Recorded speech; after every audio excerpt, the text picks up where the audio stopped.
नमस्कार, सत श्री अकाल, आदाब। आज की वीडियो में हम बात कर रहे हैं कि 2024 के इलेक्शंस के चलते पूरे देश में गर्मागर्मी छाई हुई है। हर दिन कोई ना कोई कुछ ना कुछ बयानबाजी किए जा रहा है। इन सभी चीज़ों के बीच में रिसेंटली प्रधानमंत्री मोदी एक रैली में स्पीच देते हैं, लोगों को संबोधित करते हुए कुछ बड़ी अटपटी बातें कहते हैं। इन बातों को आज की वीडियो में हम फैक्ट चेक करेंगे कि क्या सही है, क्या गलत है।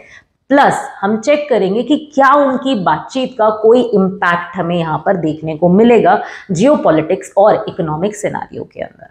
काफी बड़ा मुद्दा बन गया है, तो सबसे पहले चल के स्पीच सुन लेते हैं। और पहले जब उनकी सरकार थी, उन्होंने कहा था कि देश की संपत्ति पर पहला अधिकार मुसलमानों का है। इसका मतलब ये संपत्ति इकट्ठी करके किसको बांटेंगे? जिनके ज्यादा बच्चे हैं उनको बांटेंगे। घुसपैठियों को बांटेंगे। क्या आपकी मेहनत की कमाई का पैसा घुसपैठियों को दिया जाएगा? आपको मंजूर है ये कांग्रेस का मैनिफेस्टो कह रहा है। यहाँ पर दो चीजें उभर के ज्यादा आ रही हैं। एक तो हेट स्पीच मुस्लिम्स के खिलाफ जो यहाँ पे दी जा रही है। सेकंड, कांग्रेस पे आरोप लगाया जा रहा है कि वो हिंदू से सामान छीनकर, उनकी संपत्ति छीनकर मुस्लिम्स को दे देंगे। मैनिफेस्टो की यहाँ पर बात की गई प्राइम मिनिस्टर के द्वारा। तो मैनिफेस्टो पे चर्चा हम ऑलरेडी कर चुके हैं। नो डाउट कि कांग्रेस का मैनिफेस्टो जो है वो रिजर्वेशन को एक काफी बड़ा मुद्दा बना के उसको काफी बढ़िया तरीके से यूज करने की कोशिश कर रहा है। लेकिन रिजर्वेशन वहां पे स्पेसिफिकली मुस्लिम्स के लिए बात नहीं कही गई है।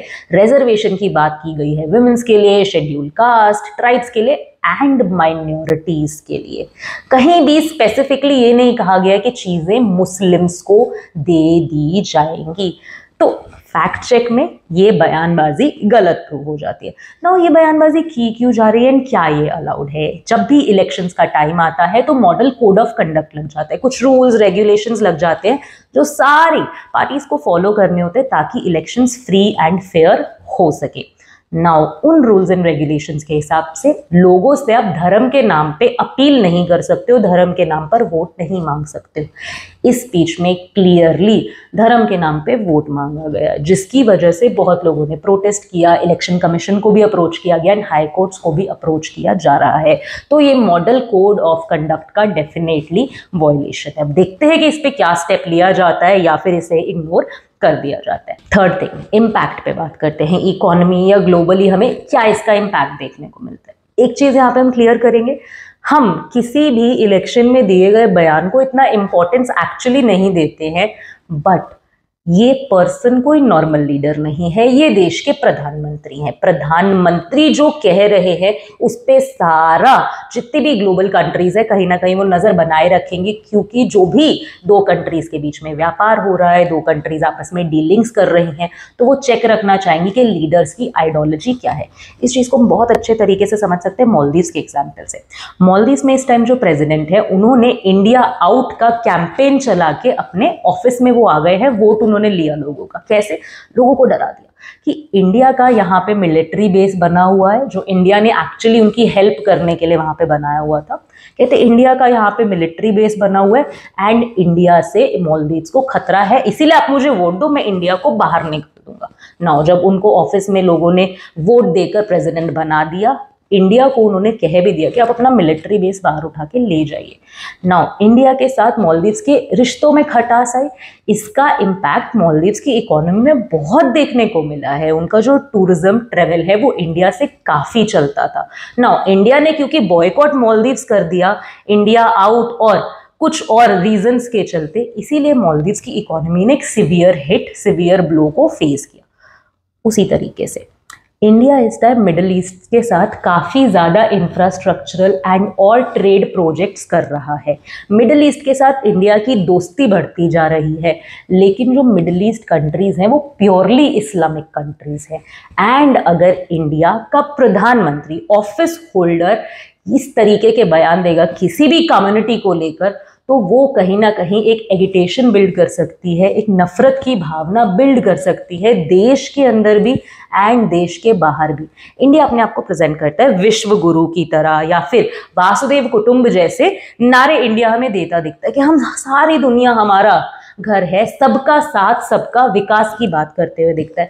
बट देन एक स्पेसिफिक कम्युनिटी को इस तरीके से टारगेट करना काफ़ी क्वेश्चनेबल हो जाता है।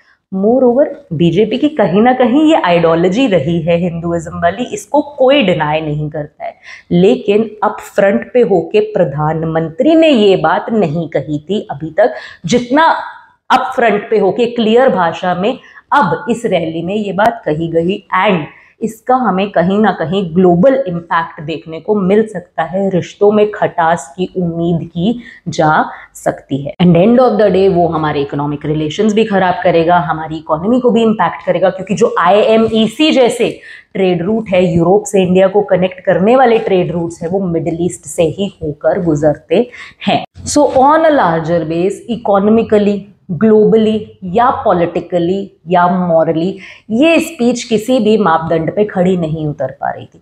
तो इस स्पीच को क्यों दिया गया? ऑब्वियसली जो भी बड़े लीडर्स हैं इनकी स्पीच ऑलरेडी सॉर्टेड होती है, ये हीट ऑफ द मूवमेंट में कही गई बात नहीं हो सकती। तो ये स्पीच का इस तरीके से हिस्सा क्यों आया? क्या बीजेपी डेस्परेट है? बीजेपी जो कहीं ना कहीं बहुत कॉन्फिडेंट थी कि अब की बार तो हम 400 पार जाने वाले हैं, ऑल ऑफ सडन प्रधानमंत्री ने हिंदू को वो करने के लिए, हिंदू वोटर्स को अपने पक्ष में लाने के लिए इतनी बड़ी बात कह दी।